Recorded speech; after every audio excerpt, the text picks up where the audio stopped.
Here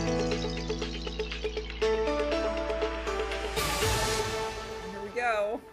Oh, not yet. We have to have thanks to Rachel Baird.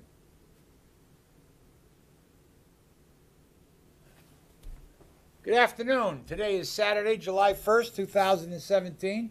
This is Summary Judgment. My name is Ed Peruta, and to my far right, your far left, is attorney Rachel Baird, who makes this whole thing possible. Yep, first day. The man in the middle is Matt Tyszkka, retired lieutenant colonel with the state police, a lawyer by education, and I'm Ed Peruta, formerly of Peruta v. California. You can add to that if you want, Matt. Yeah, official pain in the ass. Retired to lieutenant people. colonel of the state It's police. 4th of July weekend. We can blow shit up. Today's the 1st of July. A lot of new laws go into effect today. But we're not going to talk about that right now. We're going to talk about what happened Monday on the 25th of June, 2007, after about... 17. Was it the 26th? Oh, I think It was June 26th of 2017. of 2017. Yeah, God knows. To your case, Ed, 26. that you've been pursuing since 2009, it was not granted cert by the United States Supreme Court. Case over. We talked about it a lot on the show this week. I read certain portions of Judge Thomas's dissent. I recommend it to everybody, but this is a different venue. Perhaps people didn't see our show this week, so you take it from there. Talk about your emotions and what you went through this week after 9 long years. The new dog in the house won't take a dump on command, and that is the big stress in my life. Let me assure everybody that I would have been very proud and very happy to have my case argued in front of the Supreme Court of the United States. For whatever reason, it did not get taken for argument. And I read and posted, I believe on Facebook, a comment by somebody who said that it is very rare to have a dissenting written opinion on a refusal to accept. That I guess is very rare. And Associate Justice Clarence Thomas wrote what I consider to be a very moving dissent. And I think that, let me read it. It's an 8-page dissent. It's at the conclusion. And She joined by Gorsuch in that? Yep, as joined well? by new Justice Gorsuch. Justice Thomas dissenting. For those of us who work in marbled halls, guarded constantly by a vigilant and dedicated police force, the guarantees of the Second Amendment might seem antiquated and superfluous. But the framers made a clear choice. They reserved to all Americans the right to bear arms for self-defense. I do not think we should stand by idly while a state denies its citizens that right, particularly when their very lives may depend on it. I respectfully dissent. Now, if one looks at the mainstream media today, July 1st, 2017, you're going to see that a disgruntled doctor went into a hospital in New York and shot people and killed himself. You're going to see or read that in a nightclub someplace down south, somebody went in and shot it up and shot a bunch of people. And I only have to say this, and the mainstream media better get used to this, because I'm going to say it every time I read it in the paper. The employees in the hospital were unarmed, defenseless individuals. The people in the nightclub or wherever, whatever dance hall they were at, were unarmed individuals, defenseless individuals. And I believe that that is exactly what Justice Thomas was talking about when he said, I am a Supreme Court justice We are the Supreme Court of the United States.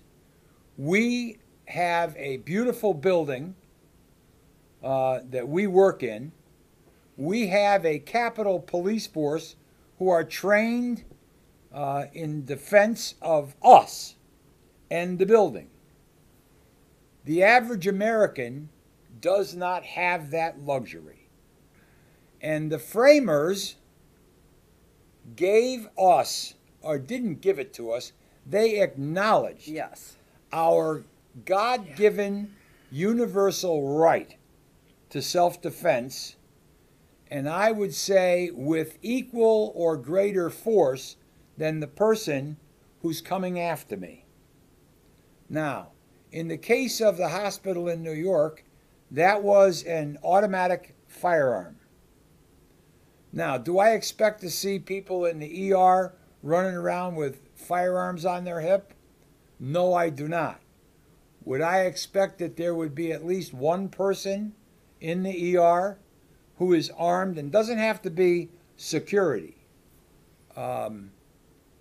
Yes, I would. I went to it's called the ICD clinic, the in-chest defibrillator clinic, and I walked into Hartford Hospital 6 months to a year ago for an appointment with my shoulder holster, went up to the 7th floor, sat down to wait to have them do what they do, and next thing I know, there were 3 Hartford Hospital security guards walking in. Well, I kind of knew why they were there. And they questioned my carrying the firearm. I said, am I doing anything wrong? I have a permit. No. And then they wanted to take my firearm during the time that I was being seen by a doctor. And I said, no. I said, you can come into the doctor's office with me, but I give my firearm to no one under these circumstances. Well, it didn't take long for signage to go up at Hartford Hospital saying no firearms. Well, this is the same hospital that when you bring your laptop or your cell phone in and go on the internet and want to go to ctgunrights.com or anything related to firearms, it's blocked. They actually block the internet sites where somebody can research or do whatever they do. So, And the reaction to this kind of circumstance from the left will be, well, this is why we need stronger gun laws. But the logic doesn't work, because I believe we already have laws on the books where you're not supposed to take a gun in and shoot people in a hospital, right? Right. I think that's already illegal. So how would stronger laws on the books prevent any of this? No. There are already laws on the books. Well, in New York, it's illegal to have a gun anyway, let alone a supposedly automatic rifle. They were calling M16. With the news nowadays, you don't know if that's true or not. Who knows? They said an M16 was used down in the Virginia congressman shooting, and it turned out to be semi-automatic SKS. So you can't believe them. How is that, and Congressman? before we Have you go heard? any further, Stable, you know. before we go any further, our master control Dan is back. Sky Monterio is in master control, and we have Nate Lynch, who is visiting his uncle Dan, who is in master control, watching how everything works. So basically, we went from a skeleton crew last week of 2 of us to a full crew of 6 here tonight. So that's great. Well, Welcome back, Matt. I'd like to welcome Nate Yes. to the American Welcome, News Nate. Media Center. I'd like to welcome him into master control. Well, in addition to your case not being granted cert on Monday, the Supreme Court did take up the case of Masterpiece Cake Shop that we've been discussing for weeks. It was a surprise, I understand. I mean, I'm not a veteran Supreme Court watcher, but from what I understand, as many times as that case was relisted, it was a surprise that it was taken. The one reason I'm glad it was taken is for the sake of the cake shop operator, because he's the one that's bringing it. He's the one that lost in the lower court, so he's bringing it, and I presume he's represented by large public interest law firms Civil or rights agencies, organizations. civil rights groups, whatever. And so I'll be interested to see what the decision is in that case. Another case of interest on Monday, because it was not taken, was case Binder Up. I tried to confirm whether it's Binder Up or Binder Up. Can I say something? Yeah. I think that to be politically correct, we should say Binder Up, because when a man is talking about somebody getting bind her up, I think we need to get away Well, from it's that. Binderup. We'll call it. Well, it's Mr. Binderup, and I looked at this case. It's a complex case with 3 different decisions, 15 judges because it was en banc.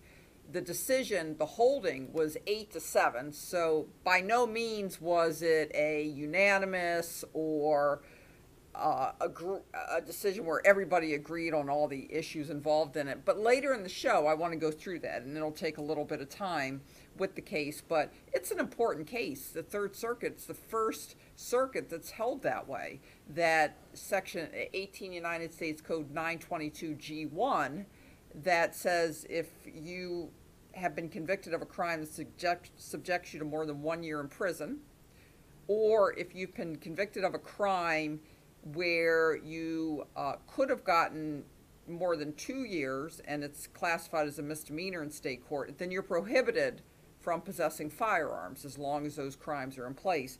And Binder Up stands for the proposition that you just can't paint a broad brush over people's past crimes. You need to actually look at what they were and do an analysis of the person's particular circumstances. So they held that that section of federal law, as applied to Mr. Binderup and Mr. Suarez, there were 2 plaintiffs in the case, as applied to them, was unconstitutional. So I look forward to going over that. But before we do that, there was exciting news for Chuck Michel's law firm out of California this week. So why don't we talk a little bit about that, Ed? California had passed legislation prohibiting high-capacity magazines. And the California law, unlike Connecticut, had said, you got to get rid of them. Not register them and don't buy any more. You got to get rid of them. And that law was supposed to go into effect today, July 1st. And Judge Benitez, who we're familiar with in the Southern District of California, rendered a decision granting a restraining order prohibiting the state from enforcing that law, I guess until the case is heard and finally resolved. Now, in talking to you before the show, I said, yeah, it's like I've always used the theory, the situation of there's 12 slots in the Kentucky Derby, and horse number 13 and horse number 12 are very close, and 13 believes he should be in and 12 should be out. Well, sometimes they take the case early and make a decision, because once the Kentucky Derby is run, you can't put it back together again and have another race. Well, I mean, this case is the quintessential case for injunctive relief, because you're right. Once people give up their high-capacity magazines, even if they win the case, it's too late. Similarly, the case that we have right now in the appellate court, where a decision issued this week, formally issued, stating that to get the exhibits in the case that American News video recorded, that you have to go through a process, a court hearing on the sealing process. Now, the state has moved for a stay of that order while they're deciding whether they're going to appeal it to the state Supreme Court. And the reason for that is, if we were to go to such a hearing and we got the exhibits, well, then it's too late. We have the exhibits already. So that's why. So that works against our favor in that case. That's why the state, I agreed to the stay, because it really is a principal case, and we just want to get a decision on it. But they would have been given the stay anyway, because once you get the exhibits, Rachel? that's it. You know something? I want the state to take it to the state Supreme Court. I want the state Supreme Court to look at what happened in the Litchfield courthouse and render a decision as to whether or not Judge Danaher and the clerks in the Litchfield courthouse knew what they were doing. But it just can't be underestimated. And let's go back to the decision in California by Judge Benitez issuing the injunction so that people don't have to give up their high-capacity magazines. He could have went the other way. And I could picture judges, especially in the Second Circuit, doing this, saying, you know what? High-capacity magazines are so evil, we don't know how anybody ever thought they were all right to own in the first place, and therefore it's not that big of a deal that they have to get up with them, injunction denied. Thank God, because I do believe there are some judges, going by decisions they've already made, who may have ruled that way. Yeah, I mean, what do you think, Matt? It's a very lucky. Well, you're right. Well, anytime you go before a judge, it's a crapshoot, like you were saying. They're the house, and you're the player, and Right. the house always has the advantage. They run the odds. But, that being said, what gets me is that the judges aren't going according to law.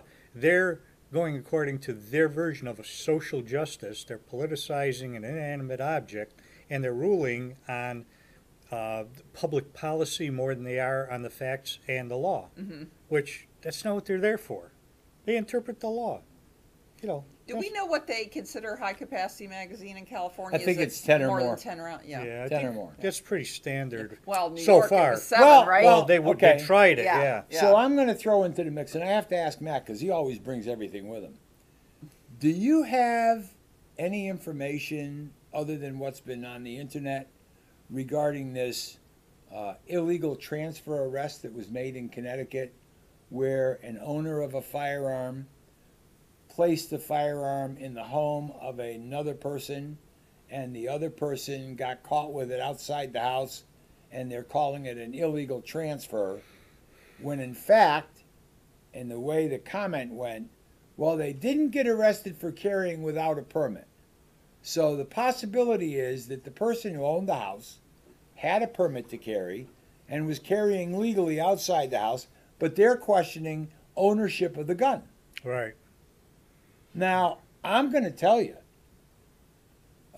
that to me is an extremely important case. It is. And I'll tell you why. That's going to come up. And I'll tell you why. It's been coming up for years.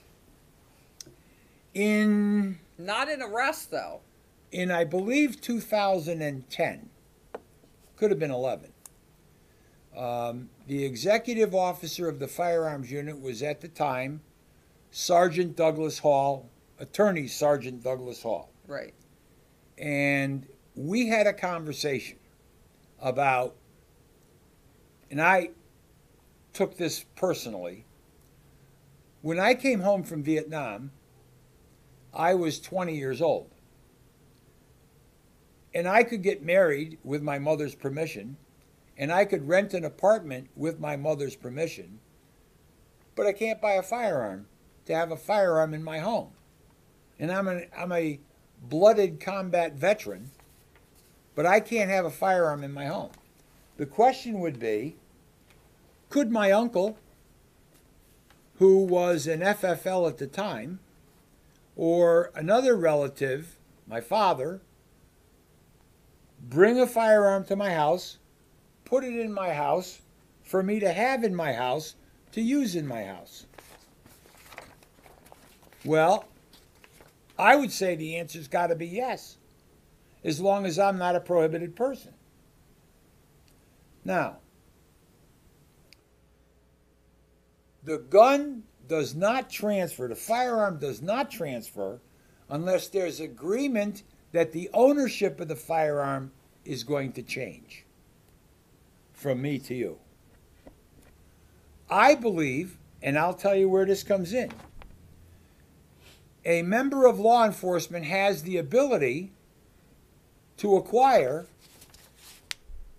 an assault, and I'm going to use their term, an assault weapon, Right. legally. Walk in, here's my badge, here's my letter from the chief, give me an AR-15. He takes it home. he puts it by the front door. He gets in his cruiser, he goes to work, or he goes down to see his brother in Florida, leaving his wife and his children, over 16, no questions, adult children, in the house. Well, now that female, his wife, girlfriend, whatever, is in the house with that firearm. For the period of time that she's in the house with a firearm that is illegal for her to purchase, illegal for her to possess, etc., why isn't she being arrested? And a lot of people might say it's obvious that if she were to take it outside of the house, that would be wrong. She could be arrested. There are certain things where it's obvious.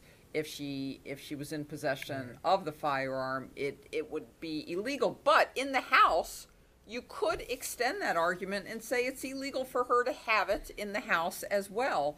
But nobody's going to arrest her for that. So what I'm saying is the law is entirely ambiguous when it comes to that. All right. I don't know how they're going to prosecute anybody. Then let me clarify it, because this is, I've been saying this, and you had your little success in Massachusetts over the out-of-state permit issue. And the judge really went into what is suitability. There's no hard rules on suitability, and he used the words vague and ambiguous. Now, I have maintained for at least 6 or 7 years, possibly the full period of time since I applied in California or before, that there are firearm laws that are unconstitutional based on the fact that they are vague and ambiguous and nobody really understands them. In other words, I'm going to look at it this way today and that way tomorrow. Here's what I'm going to say to you. I own a firearm. I own several firearms. And there are times when I'm tired that I stay in Litchfield with a person who's not prohibited from owning firearms and with a permit. Now, can I leave my firearm at the Litchfield residence, which is not my legal residence, so to speak, and come back for it in a week? Now, if the person who's in the house has a permit to carry, can that individual, with no objection from me, the owner, carry that firearm on their permit legally? Well, Before 2013, you could. There was never an issue before 2013. What did 2013 do? Assault weapons. They started, well, actually, it probably was a little before that. They started the universal background check, which essentially is what it is in Connecticut. Well, yes, that's, and I'm going to expand on that point. The only reason we attach ownership of a particular firearm to someone is because to purchase that firearm in Connecticut, every firearm now, you have to get an authorization number. Right. And so once you get that authorization number, they refer to it as being registered, a registration list. It's not. It's not. It's not a registration list, but it's treated as a registration list. But the only reason it's there is because of the universal background check, that you have to get the authorization number. What about guns that were possessed before this became a requirement? There are firearms that are not registered to anybody. And I could have that gun in my house that I've had since 1982, and the state police, the police have no idea about that gun, and I give it to you. I own it. Do I own it? Who owns it? Anybody owns it who has it to a certain extent. If Right, but I'm I going think to, A the whole statute, family could own it. But I think the way the statute's written is any sale or transfer of the gun. There's no like pre-ban on that. So if you transfer a firearm to me, which means, and that's the discussion people had, we're both out hunting in the woods, and You hand your shotgun or rifle to me while you climb the fence and I give them back to you. There are two transfers there, both of which are technically illegal. It depends what you mean. Yeah. No, it depends what you mean by a transfer. And that law's been on the books forever that you're talking about. That didn't come in 2013, sale or transfer. We've been arguing about this issue for years. Because the state police have interpreted it, since we've been working in this, since 2007, that yes, when you hand a gun to somebody, it's a transfer. Yeah. And we're like, is it? What does transfer mean? Stupid. Hold on. That's right. Hold on. But nobody wants to make that decision. Hold on. I'm going to make a phone call. Oh.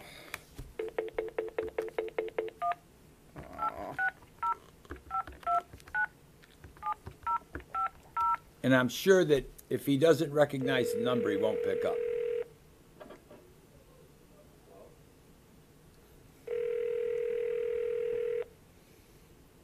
You know what he's going to say. Why don't you just say it? Hello. Chief Knapp, this is summary judgment calling. Hey, how you doing? Good. We are discussing a recent event in Connecticut where an individual lent or left a firearm in the home of a non-prohibited person, and that person, I guess, carried it outside the home, and they're calling it a transfer. Now, how do you define transfer? There you go. Now, Bill, I would like to tell a story of a young female who got a pistol permit and didn't know what type of firearm to purchase. Yeah. And can I tell the story? Yeah. Okay. Let me ask you something. Go ahead. In the story that you related to me to begin this conversation, was the person in whose home the sidearm was left the possessor of a pistol permit? I don't think so. The answer, I believe, is yes. And here's the facts. Evidently, she had reason to display or to use the firearm outside the home and was carrying it, and was not arrested for carrying a firearm without a permit. So the assumption is that she may have had a permit, but they're saying that there was an illegal transfer. Let me tell the story, or you can tell the story about Rhonda. Yeah. Okay. All right. Okay. Okay. Here. Rhonda got a pistol permit. She wanted to buy a pistol. She didn't know what kind she wanted to buy. Now I shift to memory. I think she wanted to carry to find out if she liked one I had or something. I don't remember that part of it. But because she had a pistol permit and I had a pistol permit, a right to carry in this state doesn't mean, to me, has never meant, let me think, that the individual gun is not registered to you. Once you have a pistol permit, you can carry any handgun that you want to carry, whether you own it or not. Right. So I don't consider that a transfer unless you transfer ownership. That's my opinion. So okay. So let me wrap it up with my memory. Yeah. A very good friend of ours, Rhonda, acquired a pistol permit Yeah. and did not own a firearm. Right. And she didn't know what type of firearm, big firearm, small firearm, what caliber firearm, how heavy a firearm that she wanted to have to carry. Yeah, but you just said she didn't have a pistol permit. She does have a pistol permit. She did have a pistol permit. Yep. So in the discussions between the three of us and some other people, you offered to provide her with what she was describing as a smaller, lightweight, easy to work firearm. Yeah. And she kept that for a period of time. She carried it to familiarize herself with it, and she gave it back to you. Yeah.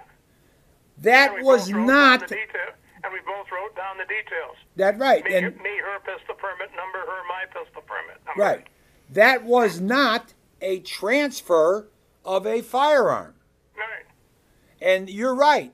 I can carry any goddamn pistol I want as long as it doesn't have a magazine of 10 rounds. rounds. Now I can loan you one.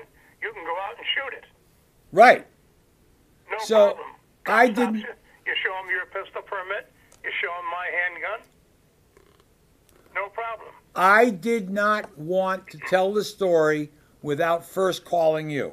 Okay, tell it. I don't care. Because I believe that everything you did was a service to the community and a service to Rhonda by letting her feel it, touch it, carry it, and see if that's what she wanted or something else. Yeah. And And it was within the law. and it was within the give it to law. you to handle. But what they're trying to do is they are trying to, because here's what happens. When they stop me, Want me to read the facts of this one? Go ahead. yep, okay. Bill, stay on the phone. Yeah. So this is the short little blurb article from Westport Now that was out in the paper yesterday, and it happened in Westport. It says police arrest man for illegally transferring gun. Apparently, they arrested a North Haven man for transferring a firearm to a woman who police say had the handgun in her vehicle. So Nicholas Capiello, 38, turned himself in on a warrant. At about midnight, the police had stopped a woman, and while at about midnight, police went to a house on a report that somebody rang the doorbell and left. And while they were checking the area, they located a vehicle parked on Lilac Lane with its lights off and occupied by a female operator. While speaking with her, they learned she had a handgun in the vehicle. These are weird facts, huh? Yeah. Meanwhile, the detectives continued to investigate who owned the firearm. They found out it was this Nicholas Capiello, and they arrested him. So it's weird. They went to a house. That leaves open the question. They don't say whether she had a pistol permit or not. It does But not. she didn't get arrested. Bill, She did. didn't have a pistol permit. Oh, she got And arrested? he loaned the gun They to somebody confiscated that the gun. was not authorized to be carrying, and she was carrying, i.e. in her car. You might have a problem with that one. if she Wait, did, stop. Farrell said officers seized the firearm and submitted a warrant for her arrest in Norwalk since she did not have a permit to carry. Okay. That Oh, changes that's it. totally That different. changes the Okay, that conversation changes That's it. the a whole, little yeah, bit. that's That the whole- changes Yeah, it. that changes the fact circumstance as far as I'm concerned. That changes it. Okay. Yeah. Bill, thank you very Have a much, good but day. we're going to get into this because thank you very much. Have a good day. Goodbye. Okay, bye. Yeah, that does change. That does change it, Yeah. that she got arrested for carrying without a permit. But there are cases. But let's go back. How does it change it for him, though? Does it change it for him, illegal transfer of a firearm? He transferred it to somebody without a permit? I mean, they arrested him, too. No, Without getting an Let authorization me see if I can do this. 5, 6, 10 years ago, Let's discuss this. someone was charged and pled guilty in the Litchfield County Courthouse. He was from like Bethlehem or Morris or something like that, one of those towns down there, because they said that he was a restaurant owner, he did something. It's not a transfer. It's not a transfer. Even if this You're guy not answering my question, though. This guy, Nicholas Capiello, got arrested for illegally transferring his firearm to a woman who was found with that firearm in her car. She didn't have a permit. Right. Is that why he got arrested, or would he have been arrested also if she did have a permit? That's what I'm trying to discuss. Did they arrest him because she didn't have a permit, or would they have arrested him anyway, even if she had a permit? That's the question we don't know the answer to. We might not know. And here is the case scenario now that fact is known.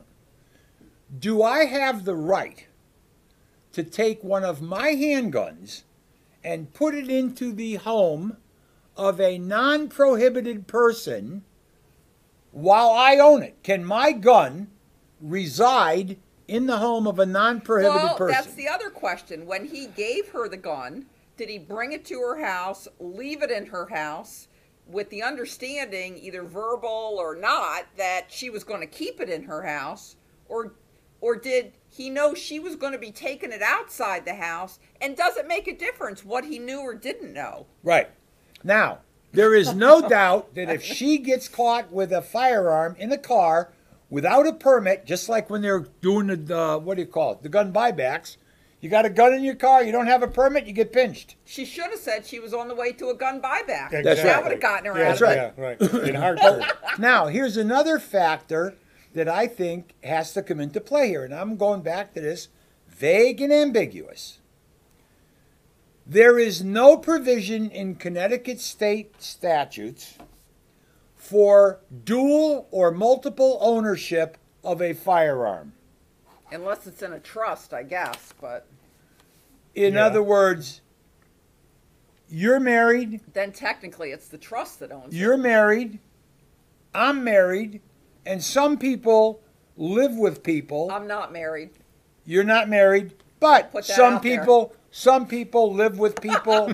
Some people live with other people in the residence. Oh. Okay? Now, the question Yeah, is, visitors. the question is, can you leave your firearm unsecured in a residence with a person who is not prohibited from possessing firearms? Of course you can. It would seem to be, yeah. Right. You should Now- be able to. And you know why I say that? Because we have a specific law in the books that says when there are 3 different kinds of people in your house, you have to lock it up. And those are minors, mentally challenged people, and prohibited persons. If it were to say, if you're not in your house and don't have a dominion and control over your firearms, they have to be locked up. The law does not say that. It does not. It does not. Now, if and I'm gonna do it this way. I take my firearm, I drive to your house. And this has happened. I take my firearm and my shoulder holster off, I put it over the chair in the dining room, and I go outside and I do this, or I go upstairs and I do that, and it comes time for me to leave. I get in my car and I'm 3/4 of the way back to Rock Hill, and I realize I've left my firearm in her dining room. I'm not worried. She's not a prohibited person. No. She's an adult. She's not one of those 3 categories. The firearm is perfectly legal being in that house. Now, yeah. if she takes it, puts it on, and gets in the car and drives around and gets caught, that's on her. It's not on me. Is it on me? I mean, it is on me, but is it on you? No. Are you responsible for what I do? Let's let Matt talk. Well, and you're bringing up good points. They've got the thing with transfer. Nobody's ever defined that. Transfer would seem to require some kind of intent. In other words, I didn't just leave the gun there by mistake. I would have to give you the gun or leave it there with the intent, I would think, that you would take possession of it. Not ownership, but possession. Mm-hmm. But there's no statute that defines It's that. funny how the law doesn't say transfer possession. Yeah, it's just a It transfer. just transfer, Ownership. right? No, well, I Well, don't it know. does Transfer say Okay, doesn't but, say but ownership. this is what I have been screaming about for years now. If the people who acquire, take possession of, transport, store, and carry firearms don't know the law, and the police officers Okay. don't know the law, And we sit here arguing about it. and the prosecutors and the judges and the legislators don't know the law. I mean, does it mean permanently transfer, temporarily transfer? Is I there? don't think it specifies. It doesn't. See, and that's where it gets vague, but the judges don't seem to care. Summary judgment. J.C. Playford here. Hey, JC. Mr. Playford. How you doing? Hey, JC. Hey, Ed, you guys got a good show going on here today, and I wanted to talk to you a little bit about this crazy ruling you suffered here. It was a great loss to the people. Yes, it was. I mean, how did the people in California even get a gun from a store to their house now? How did do you? they get it to the shooting range? How did they do anything? How have they been doing it? Good. Yeah. Yeah. Originally, the Second Amendment was to protect us from our tyrannic government. Well, most people run into that tyrannic government outside of their home. Yeah, And exactly. they're now armed, unprepared to deal with these people. You know, let me introduce the caller. This is JC Playford. He's He's the subject of another lawsuit that we filed in San Diego County. And the issue in that lawsuit is the First Amendment, media credentials, access to crime scenes. We brought that lawsuit on behalf of There may be a little bit of Fourth Amendment in there when they seized his camera and his video. Oh, there's too. a lot in there. It's media related. So we brought that lawsuit back in 2012 in the Southern District of California. Judge Benitez actually had the lawsuit in the district court, and it got chopped away through 3 amended complaints, and ultimately judgment was in favor of the county, and it's on appeal now to the Ninth Circuit. And it's American News, J.C. Playford and Ed Peruta against Sheriff Moore and some other of the San Diego County officials. So this is J.C. He is a spot news reporter. He's a representative of American News and does media coverage on behalf of American News out in California. But today, apparently, he's weighing in on Second Amendment issues. Welcome, J.C. And he has the websites News Now San Diego. News Now San Diego, that's right. He does. Hey, thank you very much. You're welcome. Here's my concern. Okay, these constitutional rights shall not be infringed. These rights were given to us to protect us from our government. Well, you mentioned our First Amendment, right to the press, right to free speech. Well, we now have free speech zones. We now have press passes for media, okay, that are all under government control. Now, this is on our First Amendment. Now, our Second Amendment, now we have all these gun controls we have, where we have to have permits from that same tyrannic government. What good is a right if we got to get permission from the government to use it? And how to use it? When to use it? When all of these rights are to protect us from them, to make sure they can never have the upper hand on us as individuals. Yeah, you're right, JC. And the thing people should keep in mind, too, is that when the government gives you a permit or like a press pass, they can take it away pretty much at any time. If they can give it at will, they can pretty much take it away without due process. We know that. That's one of his complaints. Yeah, perfectly legit. So we don't like what you have to say. You can't write about us no more. So JC, let me see if I can at least liven up this conversation a little bit. I met you in January or February of 2010. Yep. Chelsea King, Amber Dubois were 2 young females in San Diego County that went missing. Which was a total Gore scam. Chelsea King's remains, her body was found in San Bernardo Park. No, Rancho Bernardo. Rancho Bernardo, a park in Rancho Bernardo. And Gardner, the person who took her and killed her, was locked up in the jail and cut a deal to tell him where he buried Amber Dubois a year earlier. And I got a tip from J.C. Playford that they were on the Pala Temecula Road up in Pala.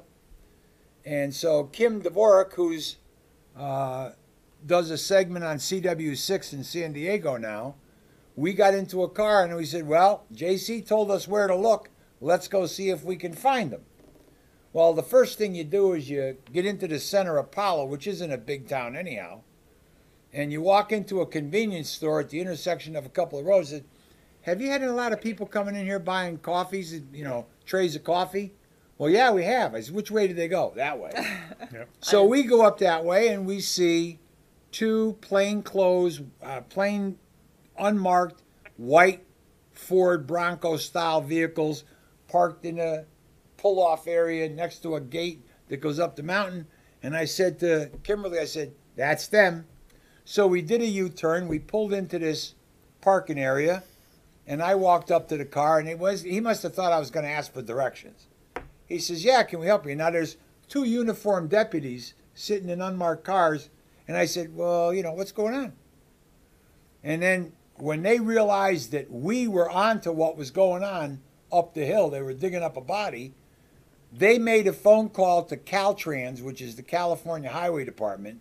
They came. They told us that we couldn't be parked where we were parked, legally parked. They put tape up so that we couldn't park in the parking off parking area.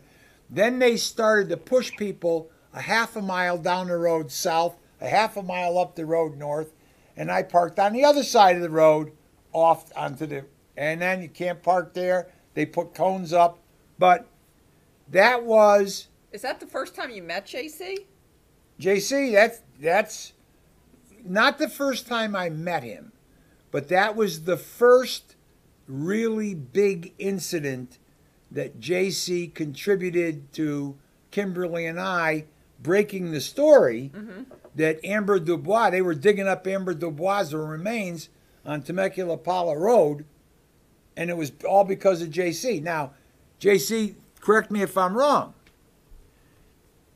The sheriff's department, the sheriff's department, the sheriff's department, and the district attorney Bonnie Dumanis knew where Amber Dubois was buried.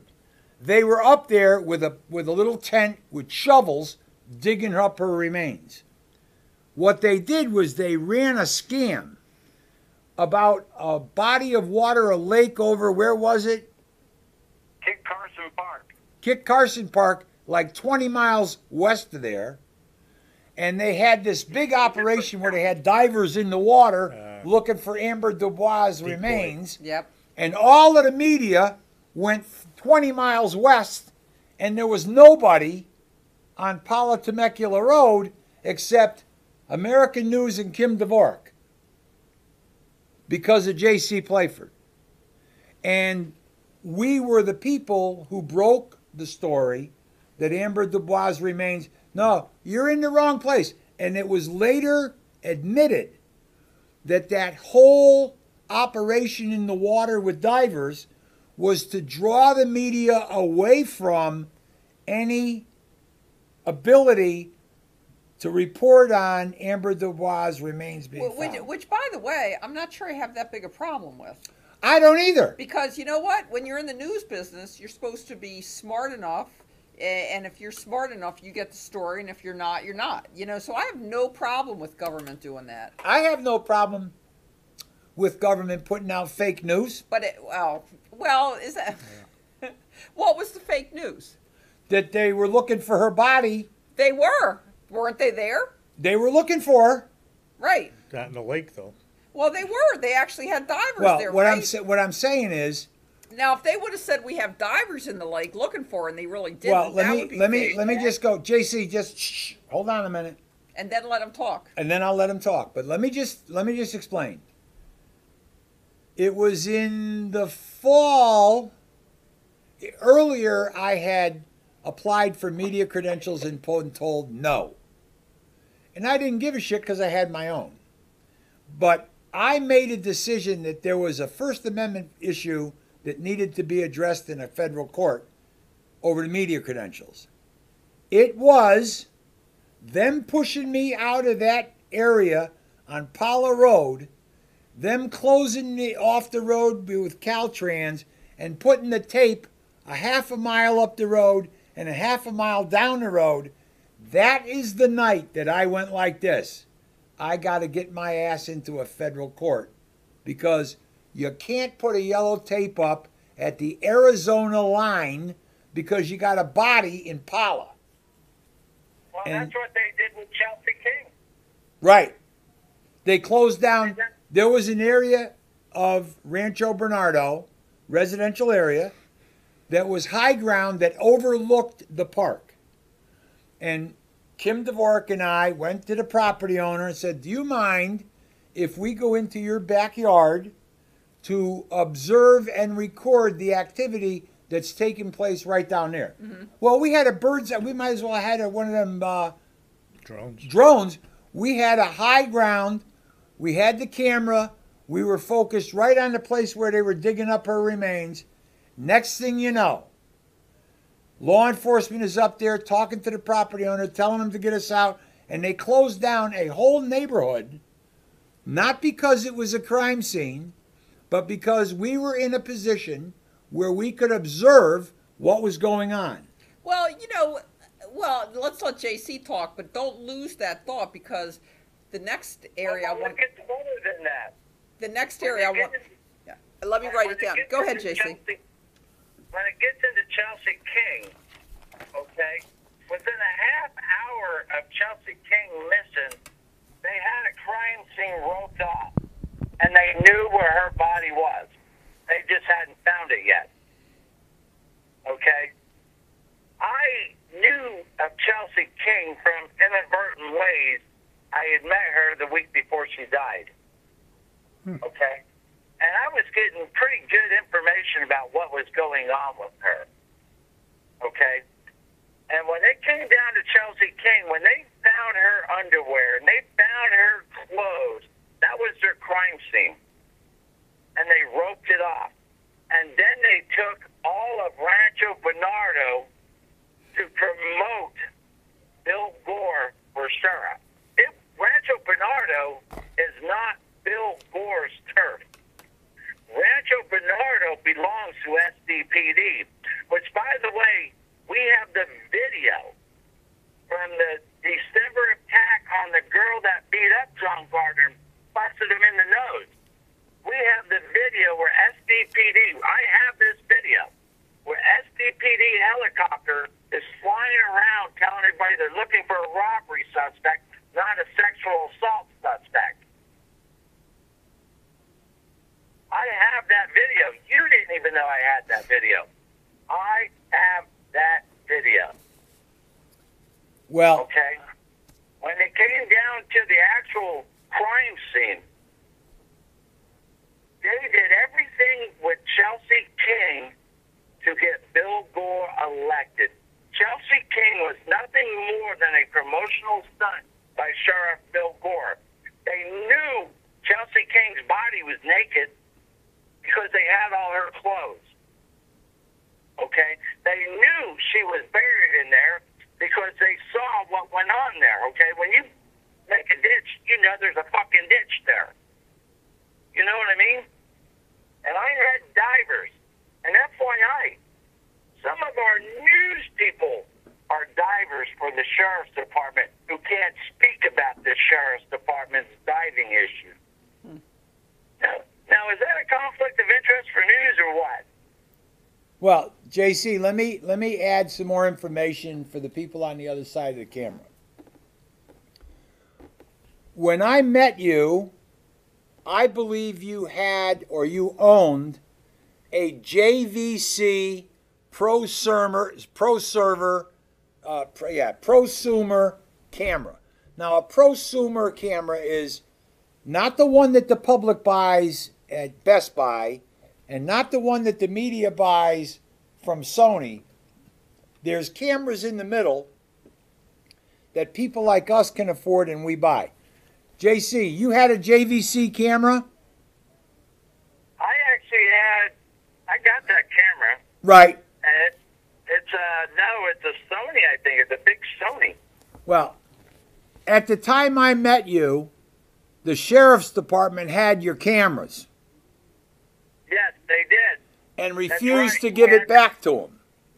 They refused to give it back to me, so I had a borrowed one, yeah. Right. And that's one of the complaints, is when they took your camera, when they arrested you. Because he had his first arrest in February of 2010. Right. Right. When they, in other words, I went and purchased a camera. Regardless of the cost or the size or the quality of the camera, it was a high definition camera. I went and purchased the camera and said to my duly authorized representative, I know that law enforcement has your camera, so here, take this one and keep doing what you're doing. When they arrested him, they seized the camera in JC's possession. And that's when they took his credentials, too. They took the American News credentials. Well, they took JC's San Diego media credentials. Well, in one of the arrests, they took his American News credentials, and to this day, they have never given them back. Right. Okay? Now, so... Are you ready? Hey, are you ready for this? Yep. They originally, first time they went after my press credentials, Mr. Democrat whiny fuck who wants to steal our Constitution. Okay, I started asking him questions that gave pride, and they didn't like it. Well, JC, I think that anybody that knows of you and knows of News Now San Diego, because you've seen the comments, JC, we want you going back to doing what you were doing. Okay? Yep. We want you to go back to doing what you're doing. You, and I've said this to your face, I've said it to people when they ask me, you are a diamond in the rough.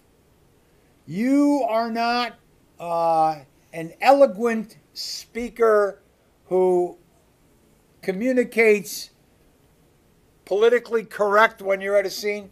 When people fuck with you, you fuck back. Well, you can thank the Marine Corps for that. Well, yeah. And what I'm trying to say is that you have, and if you look at News Now San Diego, even YouTube uses the word subscriber. Right. J.C. Playford has more subscribers than a lot of newspapers operating in the United States. And I recognized J.C. Playford's talents for getting news early on when I first met him. Now, is News Now San Diego still on prohibition? We're prohibited from going live until October. Wow. And you know, And- Why? What did we do now? No, it was... oh, what did we do? Did No, he no, actually say that? JC, you didn't get the notice about when you were videotaping the bus when Trump came into town with the dog handler and the bus driver that said he was a member of the media? Yeah. They gave you a community check mark and you're prohibited from going live for 90 days. Well, that's okay, because I really think we're getting ready to change things up and get away from YouTube and get our own thing going and just force YouTube people to come to our channel from now on. Well, let me just tell you. J.C. Playford is a ex-Marine. J.C. Playford is got to be 6'4", 6'5", J.C. 6'3". 6'3". J.C. Playford has a hand that'll wrap around mine. He's a big boy. Oh, yeah. J.C. Playford nice. is a big boy. He's got a ponytail. You still got your ponytail? Yep. He's got a ponytail. It's got to be 2.5 feet long. He does not dress. The police even say this. He does not dress like the mainstream media. But he can walk into a pool hall in the roughest areas of this country, and he fits right in with the crowd that's in there. And they open up, and he asks a question, and they talk to him. And they talk to him before they would talk to a policeman or talk to a member of the media. They give JC information. Now, and I really need to say this, JC. I don't know how you met Chelsea King, but I'm going to make a bet on something. How many people would think that JC Playford, what are you, 55 now? 54. 54 years old. He goes out whenever he gets a chance, and he'll walk 10 miles around the lake at a fast gallop to stay in shape. And I know that Chelsea King was out running around that lake in Rancho Bernardo, and you probably met her while you were running or walking. Nope. Nope. How'd you meet her? Didn't happen that way. Well, Yeah, let's get back to the issues. yeah, so let me tell you. You're blackballed on YouTube. What a fucking mistake that is. Okay? And I've seen other coverage no different than what JC was doing. JC was on assignment for American News to You know, cover. the biggest reason why is because it showed, it was a Trump issue thing, Right. Now let me J.C. Playford, when he goes to Comic-Con, and all of the media stands in front of, what's the name of that, Hard Rock Cafe, waiting to see people come in and out. J.C. goes in the back, in the alley, for when the limo's going to take him out and put him in, like when Dodi Fayed and Princess Diana went out the back door to get into the car. JC's out in the back by himself. Security guards have tried to rough him up and manhandle him. And people have put their hands on JC. And JC, you've got my respect. Now, are you still in the state of Florida? Yep. And are you enjoying yourself in the state of Florida? Yep. Do you find the environment in the state of Florida more news-friendly than San Diego County? I find that so far the politicians, as you can see, we've gotten several videos with the governor himself. Mm-hmm. I find that the higher echelon politicians get it and are much more people-friendly and prepared.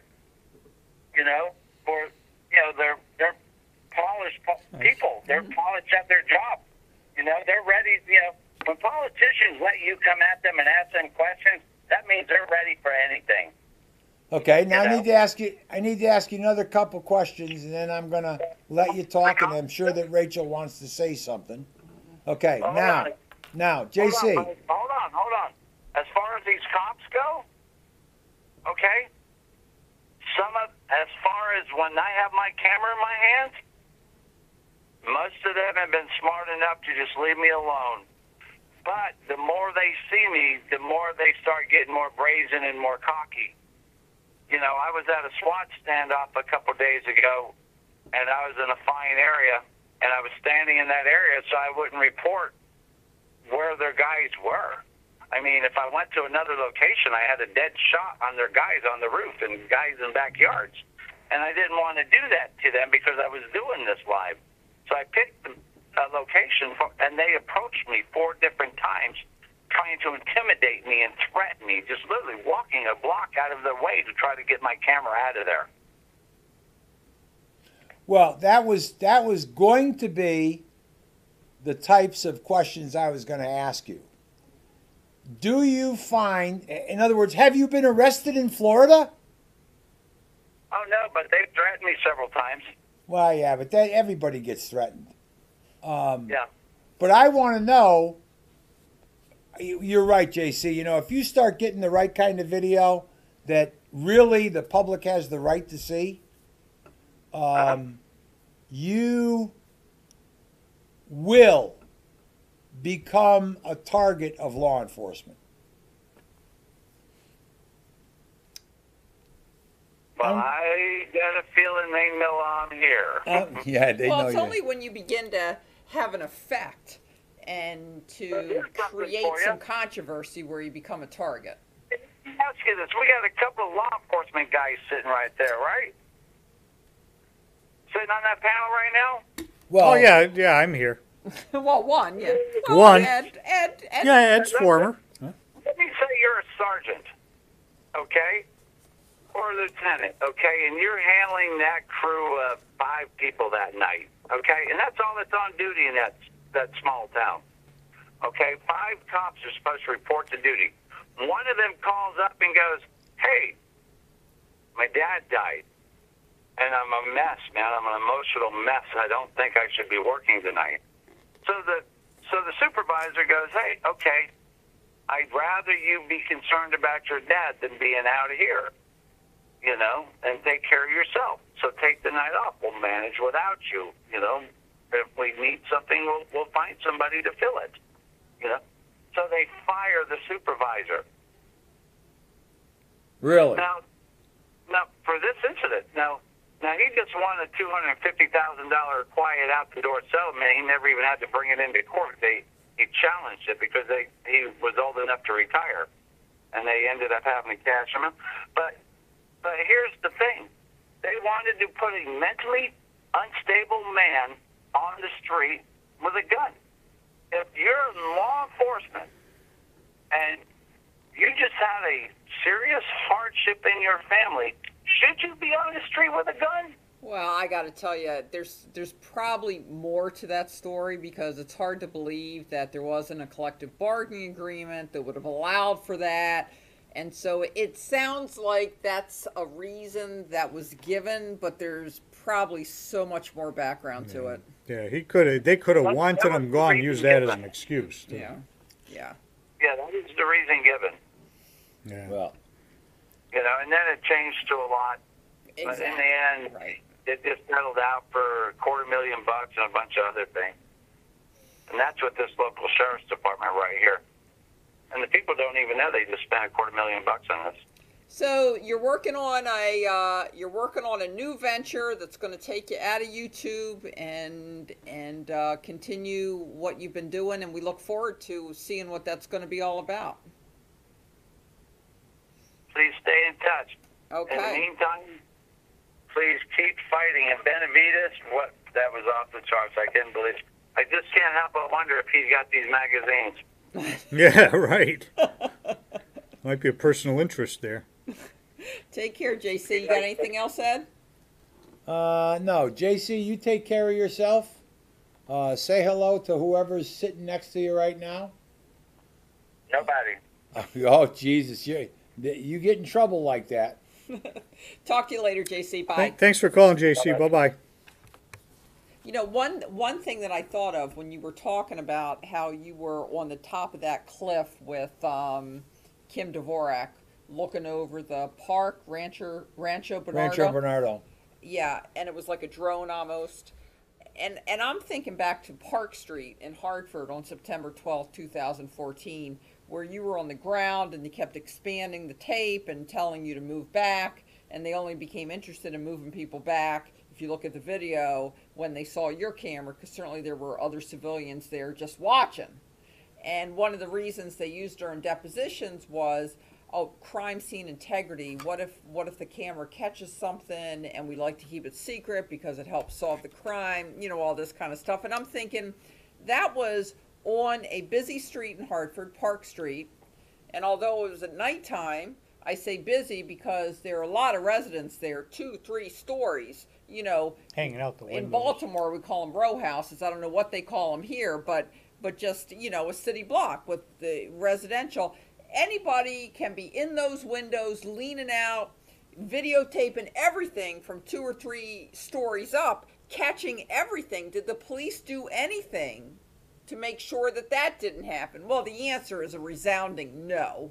And if you had access to one of those apartments and gone up, what would they have done? Would they have rushed up there and said you can't be up here? No, I mean, it just cuts a complete hole in their argument that the reason they were pushing you back was to preserve crime scene integrity in the investigation. So that's what I thought of when you talked about being on that cliff. Should this ever go the distance, this Ravella case, should it ever go the distance, I am going to trust a judge or a jury. Maybe not a judge in this one. I'm going to trust the intelligence of a jury pool to look at that videotape and make their own decision about what was going on that night. Now, and I need to, I'm going to put something up on Facebook, so I'm going to announce it now. Somehow, these Rubbermaid tubs that you can store stuff in, storage box. A Rubbermaid storage box was located and brought to the condo, and I was asked to go through a 3-ring binder, and there was a big manila envelope in the binder. And the binder is full of still photo negatives from when I was shooting news as a still photographer.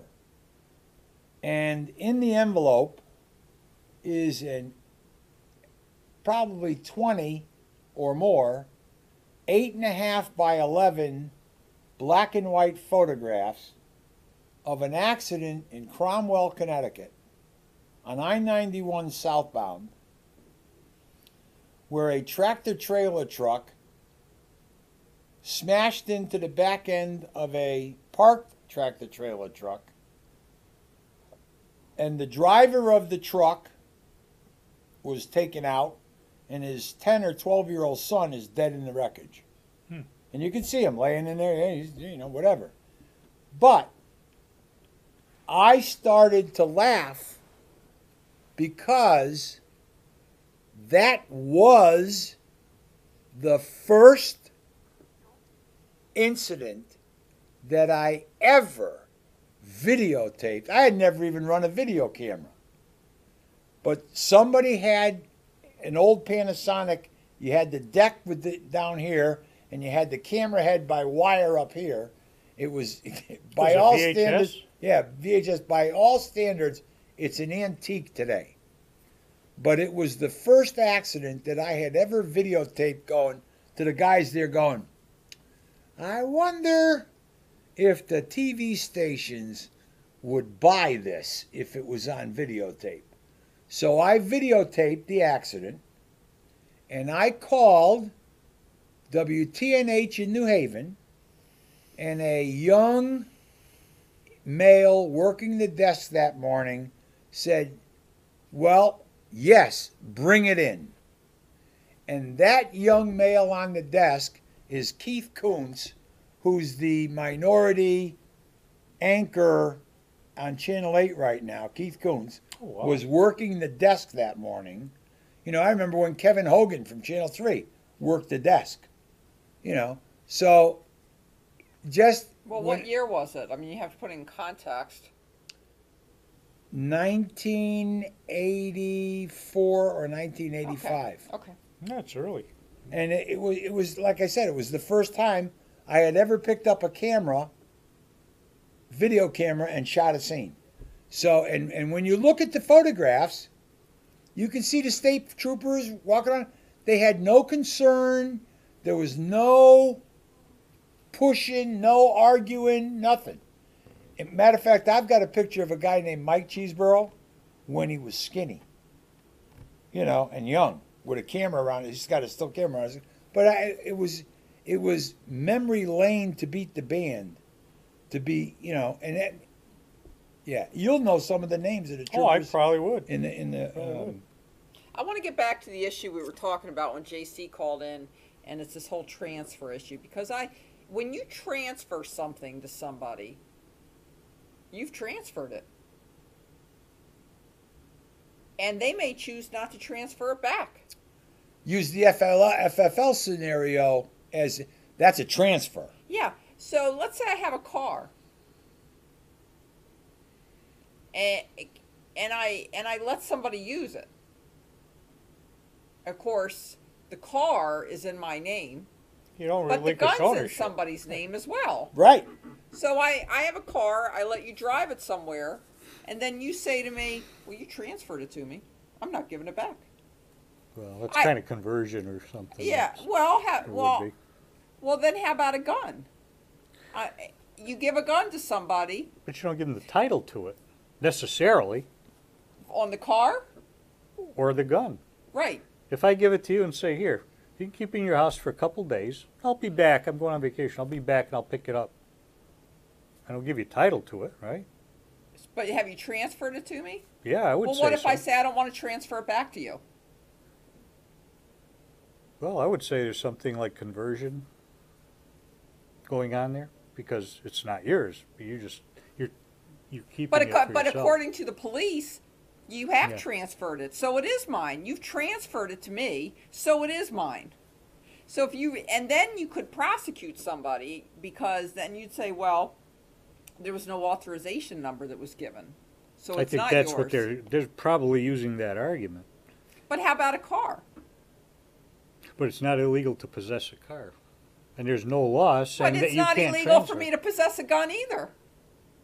But they made it illegal to transfer a gun where there's no law against transferring a car.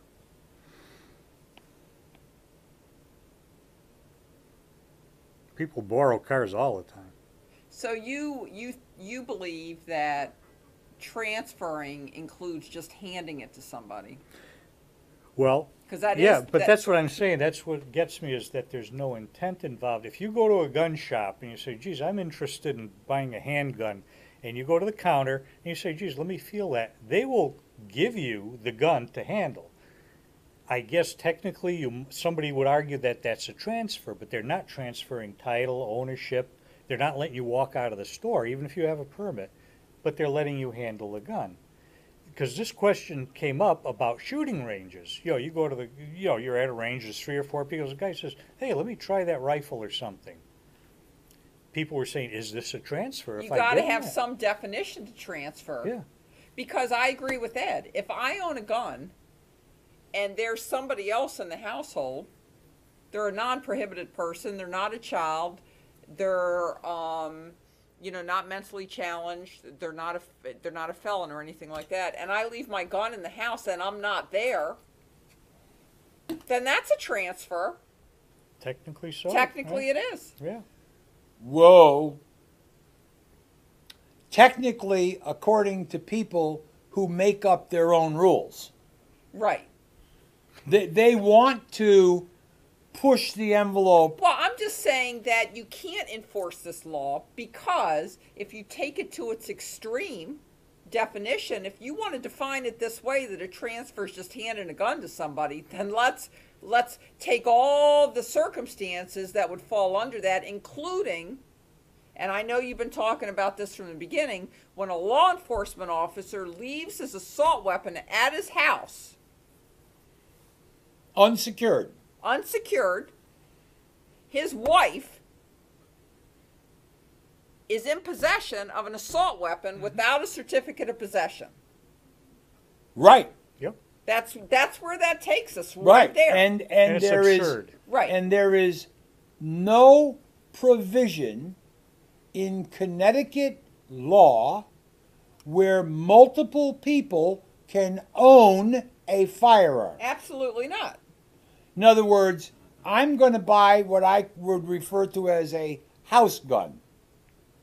Although I disagree with you. How about a gun that you've possessed before it was required to have an authorization I have some. number? Couldn't you say, my whole family, this is a family gun, my whole family owns it? If it's in the house, it's pretty much unregulated because Right. it's still legal. Well, before the new law came in, you could buy a gun without a permit and take it home. You just couldn't carry it, and that was legal. So being in the home, there's kind of a protection there, supposedly, to some extent. That's where this stuff has to be straightened out. It's very confusing, and people don't know the law. And what's going to happen is people are going to get arrested, like this guy in Milford, and they're going to claim qualified immunity. And they'll probably be right because the law is not settled. It's not like people don't know the law. The law isn't clear on what a transfer is. Yeah. That's the thing. You can't obey it, but the cops will arrest you and then claim qualified immunity Although, in federal court. like I say, I don't know if arrest would have resulted from this case in Westport if the woman had a permit. I think because we just don't, as much as you would think this transfer issue would result in arrest, because let's face it, people do it. Yeah. I don't know of any arrests involving it. People aren't being arrested for it, so that's why I don't know if this woman in Westport would have been arrested if she had a permit. the first story You didn't talk a say lot. she got arrested, so that's why you must have an updated story, Yeah. which is good. Right. But yeah, I mean, the cops probably would have, if they found her and they found a permit on her, they probably would have run the gun just to see if it was stolen. But that's it. It wouldn't have gone to the point of like, where did you get this? Do you have a bill of sale Right. for it? It never would have gotten that far. Right. But then, they did the investigation, find out, and she probably said something, oh yeah, so-and-so gave it to me or whatever. Well, do you have a permit? No. Yeah. So she gets the permit deal arrest, and he gets the transfer arrest. Yep. Now, whether it's all going to stand up or not. I don't know. Okay, Ed, go ahead. The issue of the woman without the permit with the firearm that never had an authorization number to be in her possession is not a clean cut and dry It's not. issue. It's not. Now, but for us on this side of the camera, What if it had been a long gun, just a hunting gun that she'd been right? caught with? What would they have done then? let me. I don't know.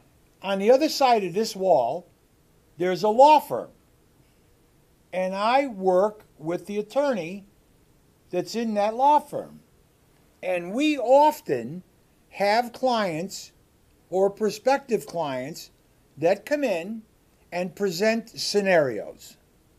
And some of those scenarios are very clean, and some of those scenarios are not very clean. So what I say is this. Yes, this is not a clean cut and dry issue. But the questions that are raised by the issue are valid questions that it's only a matter of time before everybody starts pushing the line further and further, the slippery slope. I don't know. I mean, this question's been out there for years. This but whole nobody's transfer, resolved it. nobody's resolved it, but it has been out there for years. How about this one? Somebody gets a protective order in the state of Connecticut against them, or even a restraining order, and they got to give up their guns. And the police look and see a list of guns, and the person says, well, those 3 are in my house in Florida. Well, you got to give them up. Now, we've had cases like this. Well, do you want me to drive to Florida and bring them back? I have a protective order. I think I might get arrested. You're going to take my permit before I get him or after you take him? I mean, Well, it's already taken. You have a protective order. You have a restraining order. Your permit's done. It's been taken. And now you have to turn in your guns, but 3 are in Florida. So I'm supposed to go get them and bring them back? Should I fly? Should Where's I the drive? jurisdiction? Yeah, but the state police say that to people all the time. They threaten them with arrest if they don't turn them in. Well, they did that with restraining orders too. Remember, until you challenged it. Well, I mean, but how you so the way, and people are scared. They don't want to hear, let's challenge it. I don't Yeah. want to challenge it by being arrested. You know, that's not my way of challenge. People don't want to do that. People don't want to get arrested to challenge it. And so it's been resolved in a couple of ways. Whoever owns the home or has the guns in Florida takes them to the Florida police, and the Florida police are like, huh, okay. Yeah, Connecticut, crazy, we know. But there's no jurisdiction over those guns. I wouldn't think so. Yeah, so that's another. I find that along the same lines as this whole transfer issue, just kind of making it up as you go along. well, Oh, yeah. They you make know, up this shit is, all and the then, you time. know, you're talking to somebody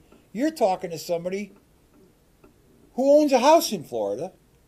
You're talking to somebody who has a gun safe in Florida. right. You're talking to somebody who has firearms in a gun safe in Florida. Now, there's a gun safe in Connecticut that has firearms. There's a gun safe in Florida that has firearms. And if I took all of my guns, except for a couple, all of my firearms from Connecticut, put them in the trunk of the car, drove down to Florida, put them in a gun safe in Florida, and came back here, who the hell are you to tell me that I got to go get my guns in Florida? Well, let's take an example then. Let's say that you have a house in Florida where you keep just bales of marijuana, but you live in Connecticut.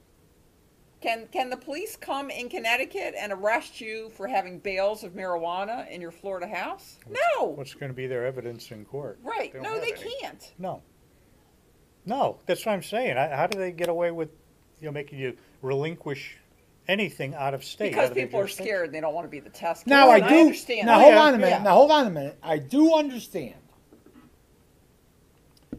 If I am convicted of a prohibiting crime or domestic violence, and I have firearms in the state of Florida, but Connecticut Can't enforce that. would have to notify Florida Yes.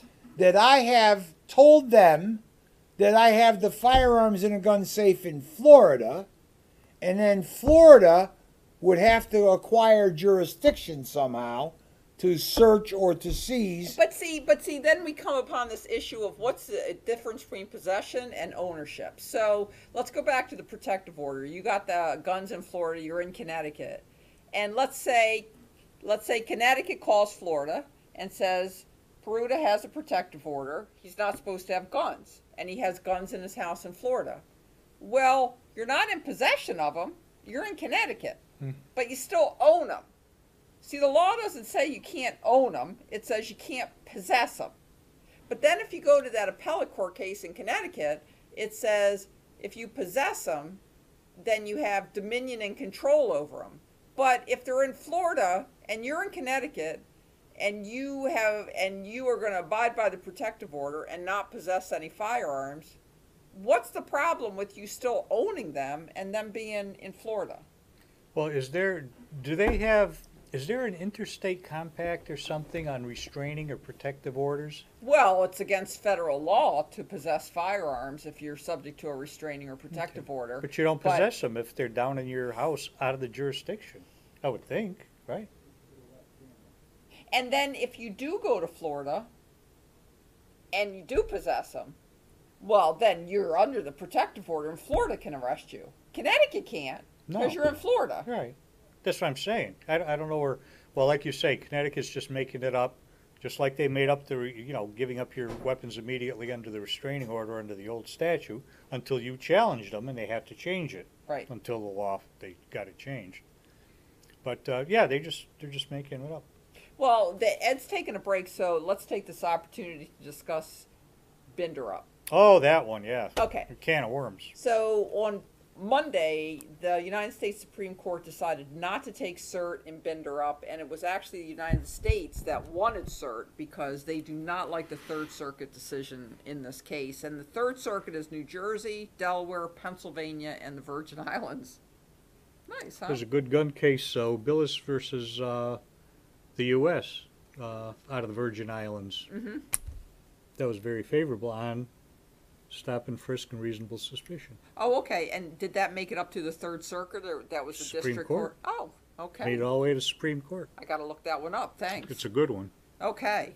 So this case came out of Pennsylvania. There were two cases that were combined. One came out of the Middle District of Pennsylvania and one out of the Eastern District of Pennsylvania, both federal court cases.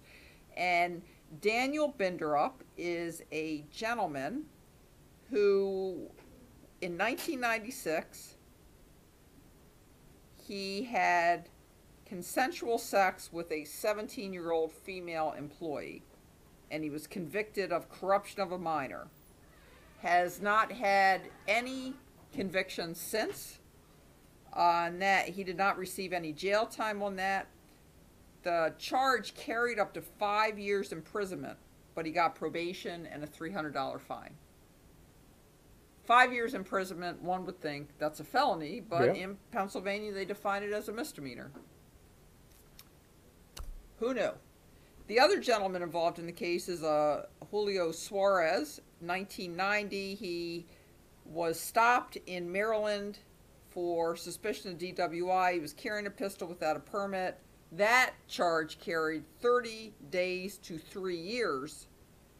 He received a suspended sentence of 180 days, $500 fine, probation. He got another DUI in 1998, nothing since. Okay.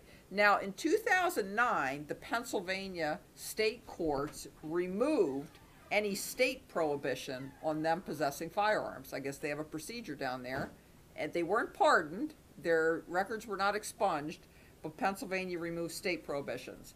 But they were still prohibited by federal law from having firearms because under 18 United States Code 922 G1, if you are convicted of something that carries more than 1 year imprisonment, not that you get it, but if it carries it, then you're a prohibited person. Or if you get something that carries, with the exception, if a state defines a charge as a misdemeanor and you can get no more than 2 years for that misdemeanor, then that's also that's an exception to it, and you're not a prohibited person, okay? Now, obviously, both of these were convicted of charges that carried more than 2 years, So that's a whole nother issue. But they were prohibited under federal law from having firearms. So this was an en banc decision by 15 judges of the Third Circuit, issued back in September of 2016.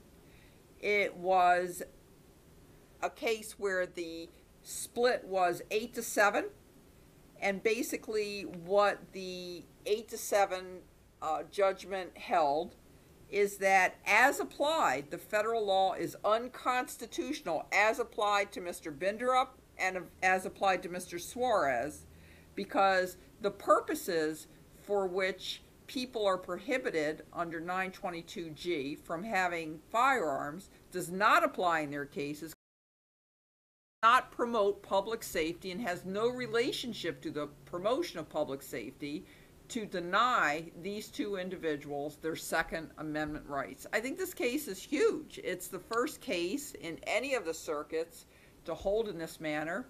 There's a case in the Second Circuit, which of course covers Connecticut, Vermont, and New York, where a 3-judge panel in the Second Circuit gave a per curiam opinion, which means it wasn't even important enough for an individual judge to take ownership of the opinion. It was one paragraph saying, this is what 922G says, it makes sense to us. Heller said, regulations in accordance with long-held and well-standing, prohibited people or whatever, cited Heller, case done, one paragraph. So the Second Circuit dismissed this whole issue in one paragraph, and the Third Circuit got together a 15-judge en banc panel to look at it, issue 3 separate decisions. And when I say 3 separate decisions, I mean an opinion and then a concurring opinion and a dissenting opinion, and just went through the whole thing from start to finish, talking about rational scrutiny, intermediate, strict scrutiny, how it applied, this and that. And I could go into a lot more of the decision, but I'll throw the conversation over and kind of fill it in. They used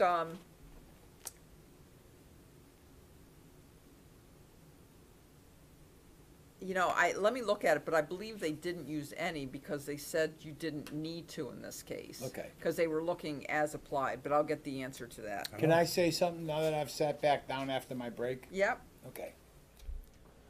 We 3 are going to sit here on Saturday afternoon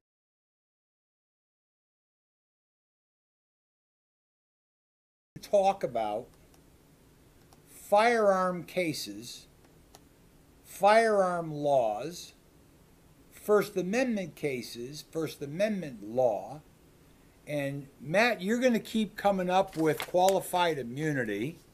That's a word that's going to come out of your mouth because it's come out 3 or 4 times today. Intermediate scrutiny. Oh, they used intermediate. Yeah. Okay. And Rachel is going to always come out with the finer points. She's going to actually look at the nuts and bolts of it. And I'm going to sit here and I'm going to say, Remember that. vague and ambiguous. Vague and ambiguous. I am looking at a decision or hearing of a decision that went en banc and it went 8-7. Now, that's not 2-1. That's not 7-4. That's 8-7. And that is the way this country sits right now. Yeah, no joke. You know, 51-49. I won the Electoral College, but I didn't have the popular vote. This country is divided. And the Supreme Court had an opportunity to clarify, in my case, some issues that are outstanding since Heller and McDonald. And there are people on the Supreme Court currently who do not respect the rights, plural, and that they are permitting Second Amendment rights to be infringed at the state level. They are not addressing it. And this is what upsets me. It doesn't upset me that President Trump is talking about Brzezinski and Swamp Guy Joe, whatever the hell his name is. Scarborough. That doesn't affect me. What affects me is Second Amendment rights, where, God, there's not a lot of words contained in the Second Amendment. So in the Binderup case, the first thing that a individual has to do is show that his or her Second Amendment rights are being burdened by a particular law. And in this case, they were being burdened by the law that they can't possess firearms, right? And then they're saying that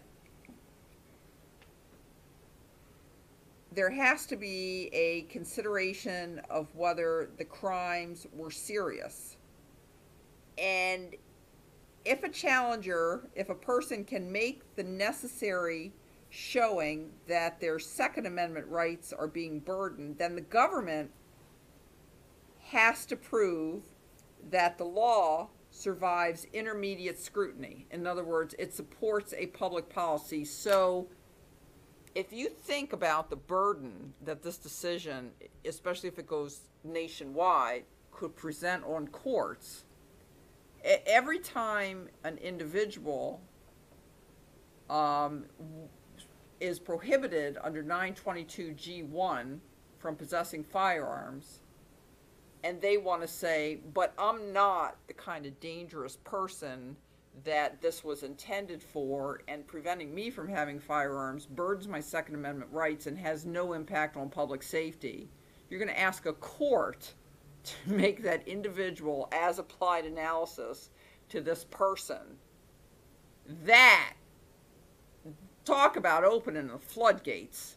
And I'm not saying it's wrong, but we do have a specific federal law that provides for appeals to the ATF on this very issue, which this case goes into and says that the federal government has not funded the ability for the ATF to make those analyses.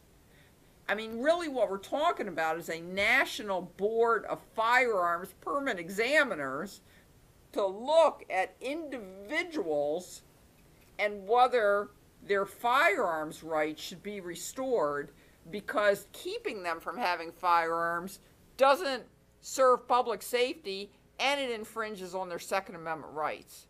That's quite an undertaking, and you can kind of, I mean, the Supreme Court stayed away from this case because if they were to take it up, they would have had to either say, no, the case isn't right, and you have to just go by these arbitrary guidelines. Conviction of an offense for more than 1 year in jail, and there's an exception if your state defines it as a misdemeanor, and you can't be punished for more than 2 years in jail. Well, that's just crazy, and we've talked about that. You know, for example, in Connecticut, there's a case from 4 or 5 years ago where if you're convicted of 2 DWIs, 1 year in jail, and the Supreme Court said, well, felony then. I guess it could have defined it as a misdemeanor, because apparently Pennsylvania defines certain things where you can get up to 3 or 5 years in jail as misdemeanor. So I guess they could have done. I mean, that's unfair if you think about it in and of itself. So if you're in Pennsylvania and you're convicted of corruption of a minor, you're okay. If you're in Connecticut and it's 2 DWIs, you're not okay. So that's what Binderup stands for. You can't have these arbitrary bright line rules, because individually applied, it has nothing to do, or may have nothing to do, with public safety. And isn't that the reason for the rule in the first place? So that's Binderup in a nutshell. Yeah, and we've talked about it before, even recently, about, you know, when do you pay the price for even a felony, a nonviolent felony? You're prohibited for life from owning firearms. It'd be interesting to see, based on this decision, what they would say about somebody denied because of a violation of the Lautenberg restriction. Huh? the 12 misdemeanors and There- stuff. if, I may be wrong, but I know. I'm going to say something else, but I'm going to answer that.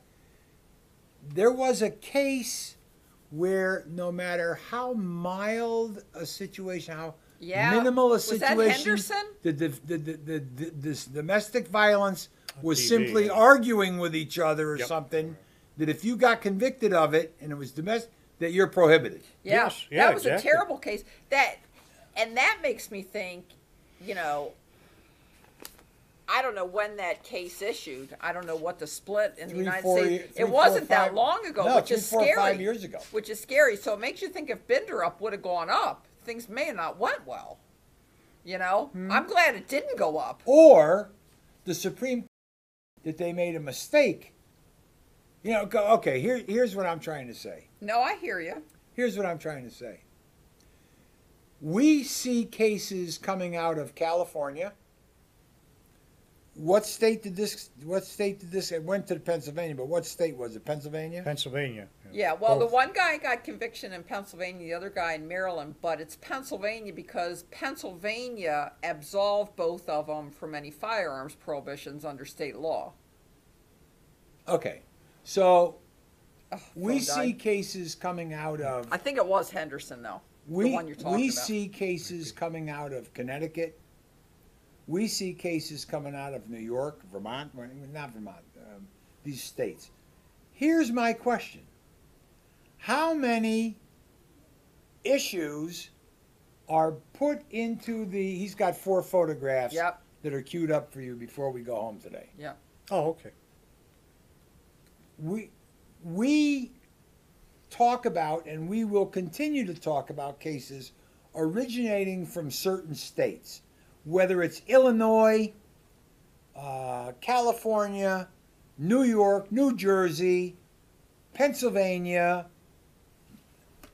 Interestingly enough, this case of Binderup covers New Jersey, but I doubt that New Jersey has a similar law in the books like Pennsylvania that takes away firearm prohibitions under state law for these kind of offenses. But here's my question, and I don't know whether I'm jumping into Rich Burgess, the president of Connecticut Carey's swimming pool, or not. But here's what I'm beginning to think. Well, you're both directors. Here's He's got a shirt. But I know. But here's what I'm starting to think. How many cases are being filed out of state where you don't need a permit? There is no suitability. There is no good cause. There is no good moral character. It's a cut and dry. Are you prohibited or are you not prohibited? Now, this Binderoff case Is making prohibited not cut and dry. would, in a Yeah. constitutional carry state, say, well, wait a minute. I'm prohibited from acquiring the firearm because of some minuscule minor thing that happened in my past that's being applied wrong to prohibit me from acquiring a firearm. And it's not really a question of minuscule or minor. It's whether it has any relation to. If you embezzle $500,000, does that have anything to do with the ability with public safety and you're carrying a firearm? I don't know. Does it? Well, I would think that if you've It's embezzled not 500, violent. Yeah, I would think that if you've embezzled $500,000, you may need a firearm to protect yourself from the people you embezzled from.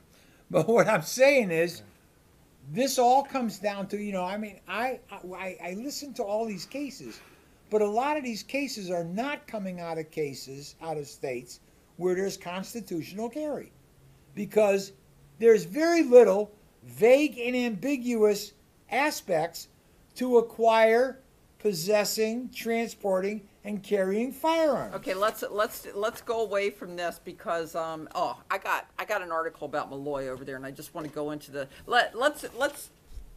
Did you guys read this thing about the budget? Malloy signs executive order powerless to stop pay raises for judges. Oh, yes, I saw that. Did you read that, Ed? Saw No. that. I just ran across it. And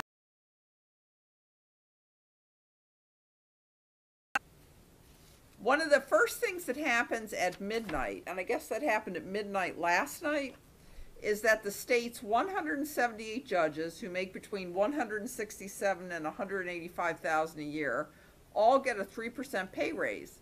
It also means that starting next week, if a judge is ready to retire, he or she can retire with a higher pension for life based on the new higher salary. And I guess whether or not a budget is agreed upon, that is the one thing that automatically goes into effect. And I guess the governor was looking at a way to stop it or reverse it when the proposed 2-year budget comes out. But the state's top judge has warned top lawmakers that there may be legal and logistical problems if they attempt to take back the raises later. Everybody else in judicial, they're asking them to vote to continue to freeze their own pay and cut their benefits under union concession. What are the chances that that's going to happen? And I'm not saying if this is the law that their raises go up that they go up 3% at midnight, fine, that's the law. But look at who passed the law. When was it passed? And why was it passed in particular to them? I just find that interesting how that law ever got on the books in the first place. I didn't know the judges had a separate, law that required DAS to give them their 3% annual increment. I think a lot of people didn't know that. No, I didn't. I figured they were state employees like everybody else. So apparently somebody carved them out of the entire system, and they have privileges that nobody in state government has. That's the interesting part. Where does that come from? I don't know. When was it passed? How long has it been in effect? And is this the first time it's really ever come to the attention because of the circumstance we have right now where we don't have a budget in Connecticut and it's the beginning of a new fiscal year? Well, you also had a win in Massachusetts. I did. I did. We got a non-resident permit that had been denied, issued to a gentleman up there, and in finding that, the judge had interesting language about Massachusetts not having any standard on which to judge suitability. And therefore, in cases where a denied person is arguing that the grounds were arbitrary and capricious, it's a lot easier to accept an argument that the denial was an arbitrary and capricious when there are no standards for anybody to go by. And you'd think they would put standards in place to avoid that. Can you read, Rachel, from the judge's decision in the Massachusetts case, what you read to me the other day about suitability? Yeah, in considering whether an applicant should be granted a license or a renewal under Section 131, the licensing authority has been given considerable latitude, and that's true. Even in Connecticut? Even in Connecticut and Massachusetts, too. An applicant may be denied a license if he is determined to be not suitable. The Executive Office of Public Safety and Security or its designee has not promulgated any regulations governing suitability, and therefore has provided applicants and license holders with little guidance on what it means to be a suitable person. In the absence of any such regulations, individual suitability determinations arbitrary and capricious. Exactly. Boy, how long have we been saying that? Yep. Yeah, and what if you say the statute says that they have to determine suitability? No, they have to determine that you are unsuitable, and they should have to give you specific reasons why.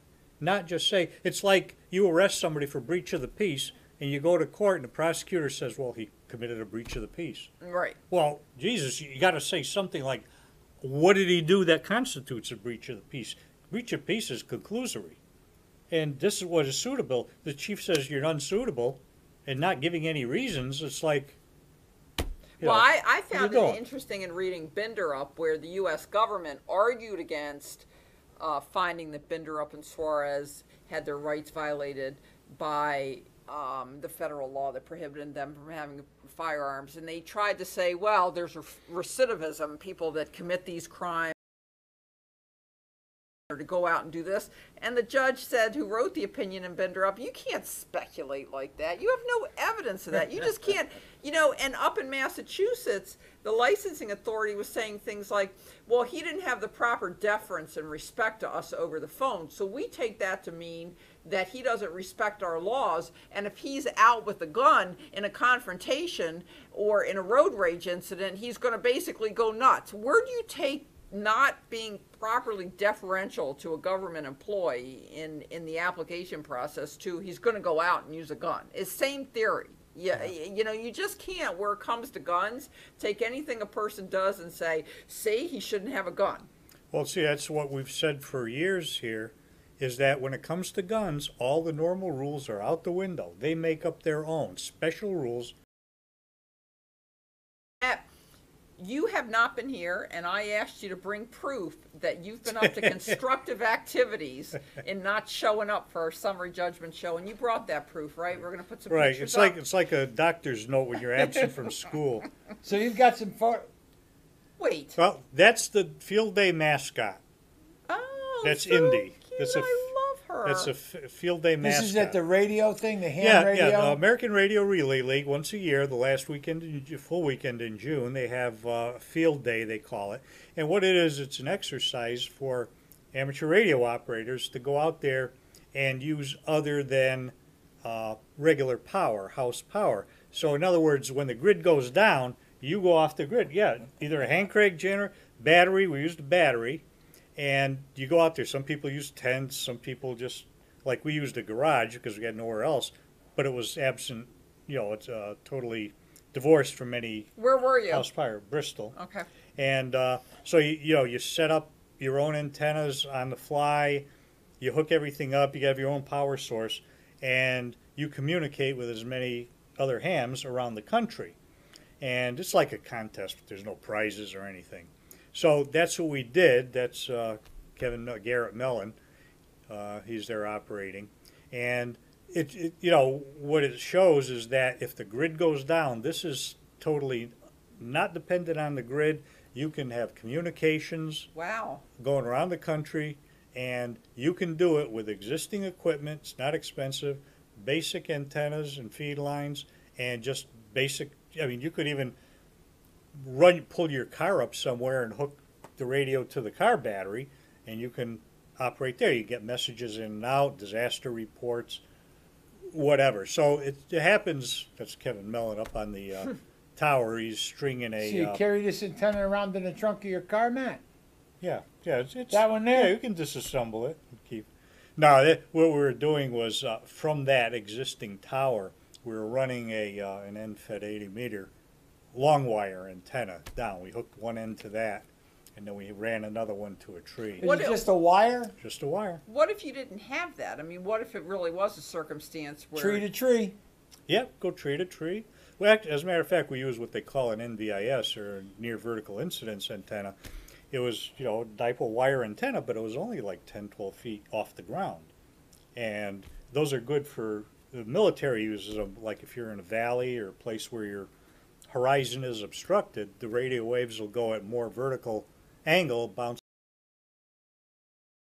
So it allows you to get out of the valley. Like defilade fire, like artillery. You just shoot over the mountain. Now, what's the name of the organization? Well, it's American Radio Relay League. They're headquartered on Main Street in Newington, Connecticut. Mm-hmm. And it's an international organization. I don't know how many hundreds of thousands of people belong. And their call sign is something that... W1AW. Yep, W1AW. And that was Hiram Percy Maxim's call sign way back in 1913. That's when the league started under Hiram Percy Maxim, and that was his call sign. And Hiram Percy Maxim also invented a machine gun and firearm suppressors right here in Connecticut. That's when the government did. Deal. They're headquartered here in Connecticut, but it's a nationwide organization. Oh, yeah. Worldwide. Worldwide. Oh, yeah, it's worldwide. And did you stay out all night? Was it a camp out? Yep, I stayed up about 3:30 in the morning, and that was a time when the other people are sleeping. I do the Morse code part for about 4 hours or something. And I do that. What, you're talking to other people in Yep. Morse code? Yeah. Yeah, doing the me- same let me- thing as you do in Rachel, voice, only it's Did with you Morse know? code. Did you know that when Morse code was really the way of communicating either by wire or air, that you can actually tell the person's identity by the way he taps out? Yeah. That you get so used to it that you know. Yeah, they call it a fist. That's your fist. And people, it's almost like a voice. Yeah, I You was- recognize the way they The way send they because they tap. have little quirks or little abbreviations or something Now, like you that. know, a lot, generally men's and women's voices sound different. Does that hold true for Morse? I mean, you can't tell? No. Oh, Okay. yeah, the only way you could I tell don't like know, a I thought I'd beginner. ask. Yeah, the only way No, you could tell don't right like arrange any sexual escapades. Oh, no. Because you may be talking to a 10-year-old. Well, Oh, that's yeah. for anything, yeah. Well, no, it's the only thing you can really tell if somebody's not experienced, they'll send slower. But basically, that's it. But Morse code is the original digital Dot, communication. dot, It's binary. Matt, Dot and dash. Matt. That's all you have. Dot, dot, dot, dash, dash, dash, dot, dot, dot. SOS. Yep. There you go. Maybe we shouldn't do that on air. You're supposed to never use that. Well, we're not putting it out. Anyway, I think we're getting close here. So, Yeah. who was the furthest person in the world that you talked to? I mean, Well, we just do it. It's just within the United States and Canada. This particular event, although you could talk to other stations, the furthest one we got was Santa Clara Valley in California. and were they camping out too? It was like a national event, or Oh, yeah. Oh, okay. Yeah. Everybody was in the same circumstance. You could use the radio from the house because presumably in a major disaster, other places would be unaffected. So you could communicate with stations. It's from a lot the house. easier to Okay. do it in a recliner than it is to do it. Well, of course. Yeah, and somebody may want a cold adult beverage at the same time. Oh, which Do is you easier hold that way. monthly meetings? No, we just get together. 3 or 4 friends get together once a year, and that's it. But there are clubs that do that. They come in like 19 operators or something. We have four King guys. George 6, Nancy Alpha Charlie on the island of Guam. Listen, There you go. it's time for us to say goodbye. Thank you, everybody, for joining See you us. next Yep, week. thanks. And for those of you for the morning report, we'll see you Monday morning, 7 o'clock. Have a great week. Have a great week, folks. Bye Happy bye. 4th of July. Yes, happy Independence Day. Remember. Keep all your fingers.